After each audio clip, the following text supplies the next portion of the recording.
네, 효과적인 성경 읽기 마지막 7번째 제가 원리 말씀드리도록 하겠습니다. 여기는 이제 여러 가지 내용들을 한꺼번에 좀 정리를 해보도록 하겠습니다.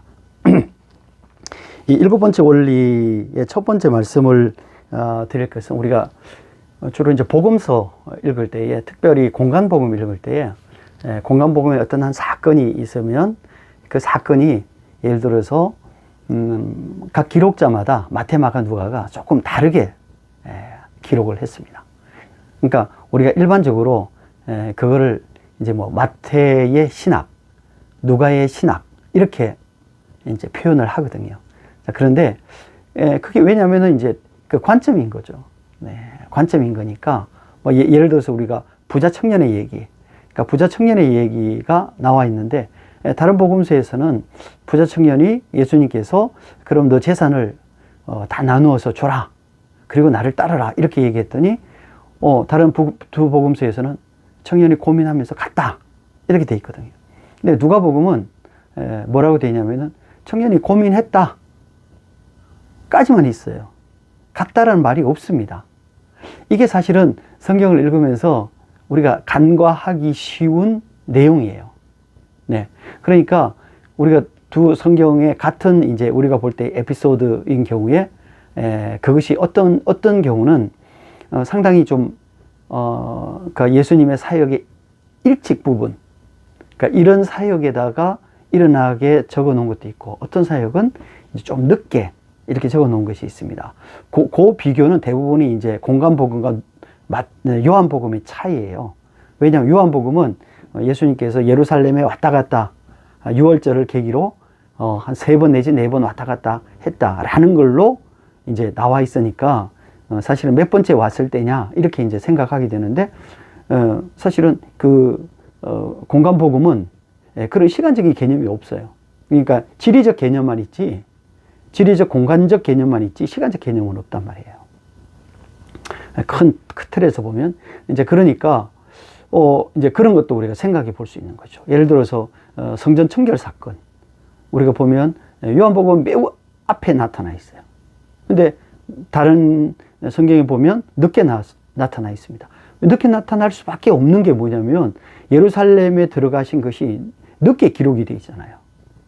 왜냐하면 공간적으로 했으니까 그렇게 될 수밖에 없습니다. 그러니까 또 그거에 대한 내용을 또 우리가 생각해 볼 때에 우리가 서로 그거를 섞어서 얘기하는 것은 상당히 어떻게 보면 학자들은 아주 소위 말하는 7색 8색 하는 내용이에요. 왜냐하면 그거는 요한이 가지고 있는 관점인 거죠. 기록자의 관점. 그 다음에 근데 하나님께서 그걸 허락해 주셨으니까 또 누가복음이 누가가 가지고 있는 그 관점인 거예요.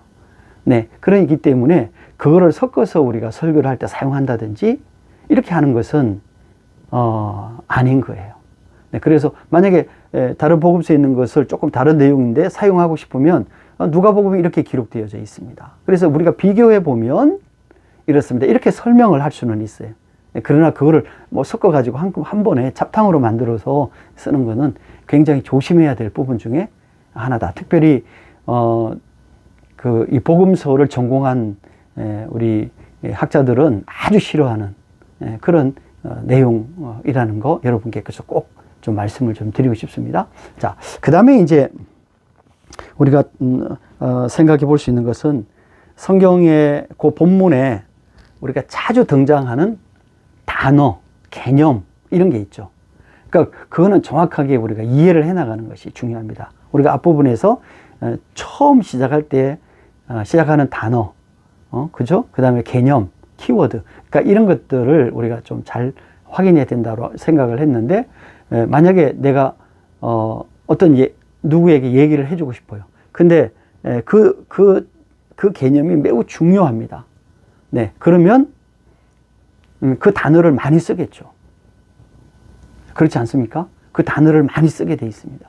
그러니까 그 얘기는 뭐냐면 그 단어가 그 내용에 상당히 중요한 키워드이거나 아니면 메인 아이디어이거나 혹은 그거와 버금가는 그런 중요한 의미를 가지고 있다.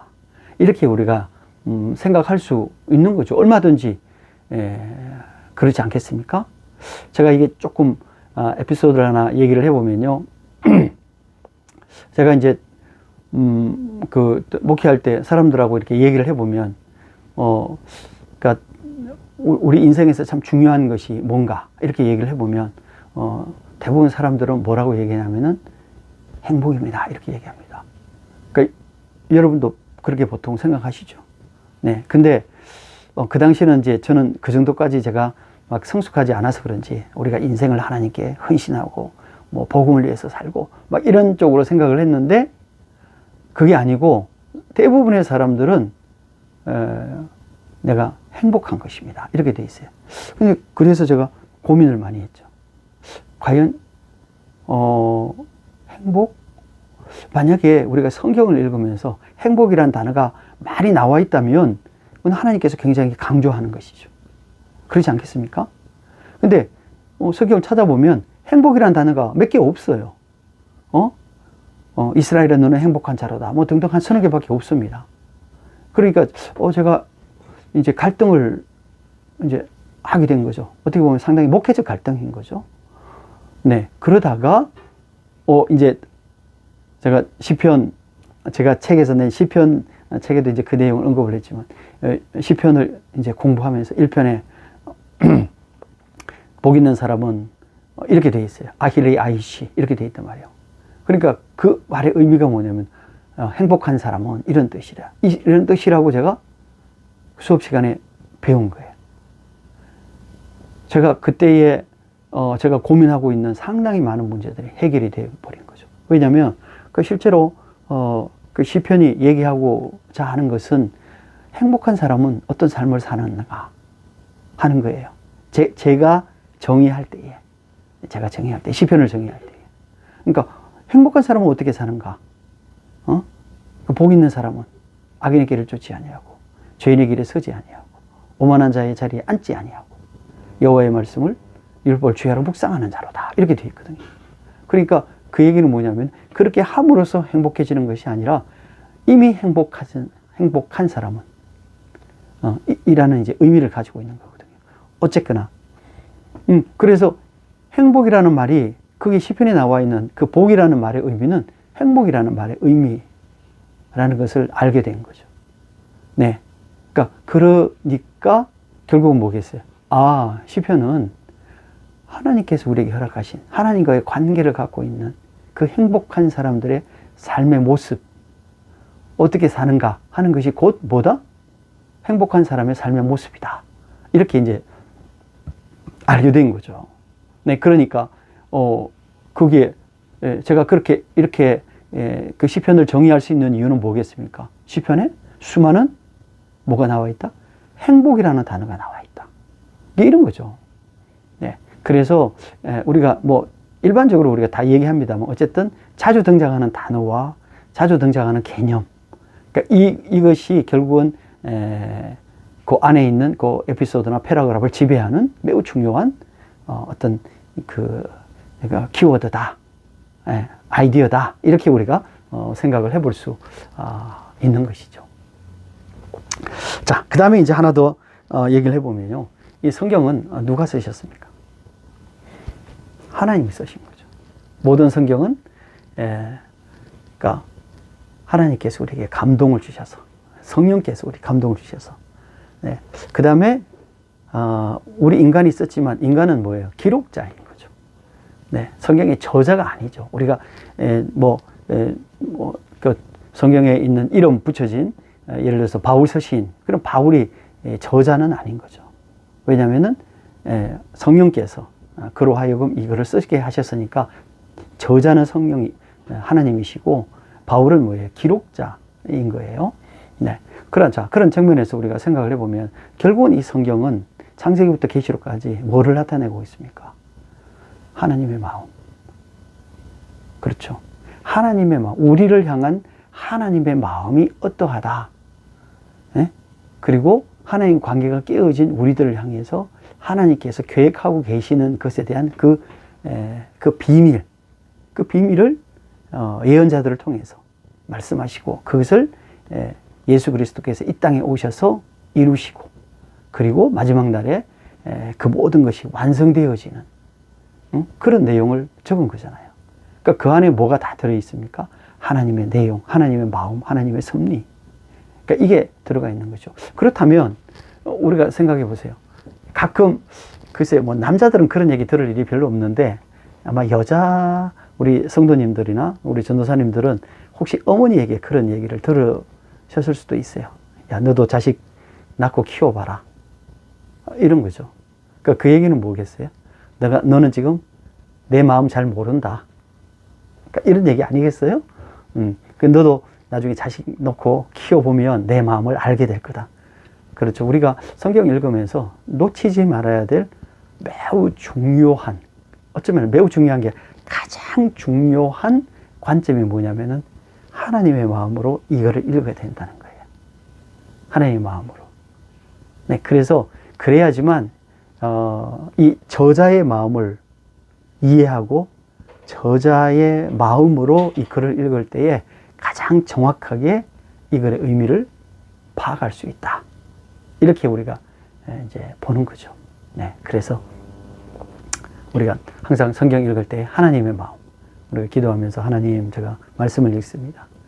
하나님 마음을 우리에게 주셔서 성령으로 하여금 이 말씀을 이해할 수 있도록 은혜를 베풀어 주옵소서. 이런 기도를 하면서 우리가 성경을 읽으면 성경을 가장 효과적으로 우리가 읽고 또 이해할 수 있는 길이다, 이렇게 생각합니다. 마지막으로, 마지막은 뭐냐면은 우리가 성경을 읽다가 모르는 구절이나 이런 거 나오잖아요. 그죠? 잘 이해가 안 돼. 아무리 봐도 잘 이해가 안 돼. 학자들도 이 구절은 난해 구절이야. 네, 그러면 그냥 지나가는 거예요. 나중에 우리가 하나님 만나면 그때 물어보기로 하고 그냥 지나갑니다. 그러니까 이게 성경을 대하는 우리의 태도예요. 말씀하신 데까지만 우리가 이해를 하고, 말씀 안 하신 거를 굳이 막 그렇게 해가지고 막 갖다 붙여서 갈 필요가 없는 거예요. 물론 이거는 제가 앞에서 얘기한 게 이미지네이션하고는 조금 다른 측면입니다. 제가 아주 오래전에 제가 이제 대학생 때 제가 이제 다녔던 그 교회가 상당히 그 뭐라 그럴까요? 그 대학부 청년부가 굉장히 아주 활발했던 그런 교회였어요. 그래서 이제 그 모인 사람들이 그때 이제 형제자매들이 굉장히 말씀에 대해서 열심이고 또 말씀 배우기를 참 사모했어요. 근데 그 중에 이제 몇몇 친구들이 그 사모함이 지나쳐 가지고, 그죠? 지나쳐서 어디를 가게 되냐면은 JMS에 가게 된 거죠. 정명석이. JMS. 그러니까 그 친구들이 거기에 갔다가 와서 이제 저희한테 그런 얘기를 했어요. 거기를 가보니까 성경이 전부 다 해석이 되더라. 그리고 JMS가 이 성경은 해석 안 될 게 없다. 왜? 자기가 예수니까, 자기가 하나님이니까, 자기가 쓴 글이니까 이게 해석이 안 될 수가 없다. 그러니까 이런 거죠. 뭐 그 말은 안 했겠지만 그 말의 의미가 그런 거죠. 네. 그러니까 성경이 창세기부터 계시록까지 쫙 깨어서 그냥 완벽하게 하나의 완전체로 이해가 되게끔 설명을 해주더라, 이런 거예요. 그러니까 우리가 생각할 때는 말도 안 된다. 응? 그러면은 이 복음 진영에 있는 수많은 사람들이, 수많은 학자들이 그걸 몰라가지고 이거는 잘 모르겠다, 이렇게 얘기를 하겠느냐? 지금까지 수백 년 동안 그렇게 얘기를 하겠느냐? 그거는 아니다. 그렇게 얘기했지만 이미 그 속에 빠져버린 사람들은 그걸 그렇게 믿는 거예요. 예. 그러니까 여러분, 그 당시만 해도 이게 JMS가 봉천동에 그렇게 크지 않았어요. 네, 그렇게 크지 않았습니다. 왜냐하면 그때가 이미 벌써 한 40년 전이거든요. 네, 근데 거기에 이제 굉장히 커졌죠. 그리고 이제 최근에 뭐 여러 가지 이상한 내용들도 막 저기 통해서, 매스컴 통해서 막 발표도 나오기도 하고 막 이렇게 실체가 막 이렇게 많이 뭐 뒤늦은 감이 있지만 이렇게 까발려졌는데, 그런 거죠. 그러니까 그 얘기는 뭐겠냐면, 그러니까 어떻게 보면 굉장히 인간의 교만함이죠. 성경을 내가 다 안다. 예? 그걸 과시하고 싶고. 그러니까 그래야지만 사람들이 이 성경 공부를 하면서 지적인 호기심이 있는 거죠. 네, 그러니까 이제 이 사람들이 거기 이제 그니까 자기를 스승으로 모시고 배우려고 오니까 그렇죠. 그 다음에 거기에 거기 이제 봉천동에 있는 이유가 그 근방에 있는 가까운 학교가 있지 않습니까? 그 학생들이 굉장히 많았단 말이에요. 네, 그러니까 그 학생들의 지적인 욕구가 상당히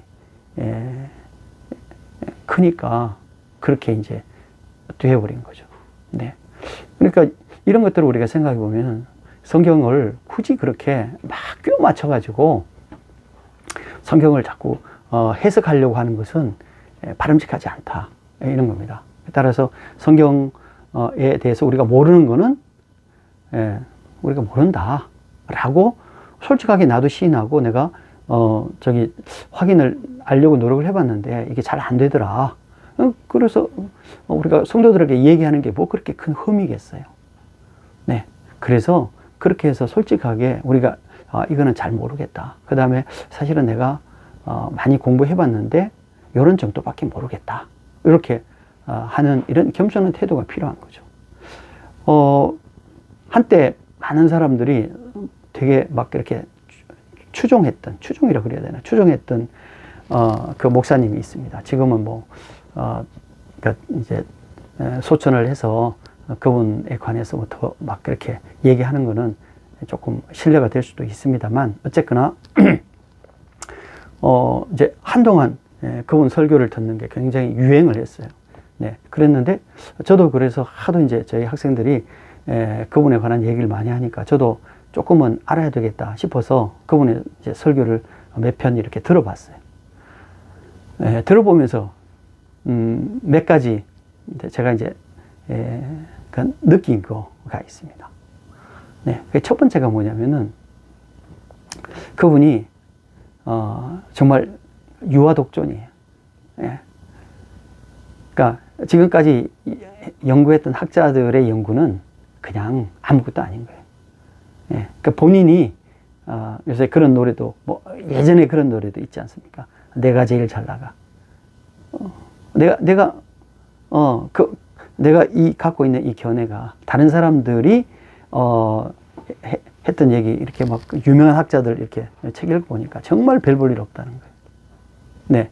그런 얘기들을 굉장히 반복적으로 얘기를 하더라고요. 그래서, 참, 제가 그런 생각을 했습니다. 참 어리석다. 응? 네.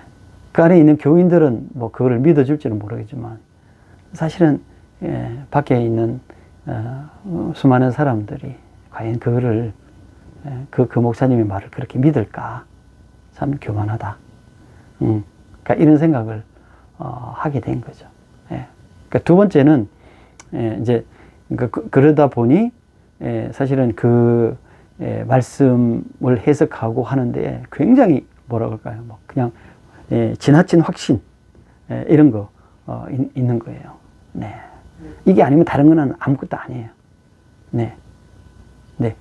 그러니까, 그렇게, 설령 그게 맞다고 치더라도, 예를 들어서, 그게 목회자로서 제가 볼 때는 썩 그렇게 바람직한 태도는 아니라고 생각이 들거든요. 우리가 겸손함으로 아는 건 안다, 모르면 모른다. 또, 내가 제일 잘 나가. 이런 태도를 가지는 것은 사실은 상당히 모순이 있는 거죠. 따라서 우리가 성경을 읽으면서 성경을 조금 더 원칙을 따라서, 그러니까 읽기의 원칙을 따라서 우리가 읽어볼 때, 왜 이게 성경도 글이니까. 네. 그래서 읽을 때 훨씬 더 효율적으로 하나님 이 성경을 통해서 말씀하시고자 하는 바를 조금 더 정확하게 우리가 이해할 수 있다는 측면에서 말씀을 드린 것이지, 이런 내용들을 알면은 성경을 통달할 수 있다. 이런 의미는 절대 아니라는 거, 여러분께서 꼭, 그렇게 이해를 해 주시기를 바랍니다. 자, 대충 제가 한 몇 가지 얘기했나요? 한 7가지 정도 해서 7번째는 여러 가지 몇 가지 좀 간단한 거 섞어서 같이 말씀을 드렸지만, 이런 내용들을 여러분들이 잘 숙지를 하시고 성경을 읽으시면은 여러분들이 훨씬 더 지금보다도 훨씬 더 성경을 효과적으로 이해할 수 있는 그런 좋은 아마 툴이 될 거라고 생각합니다.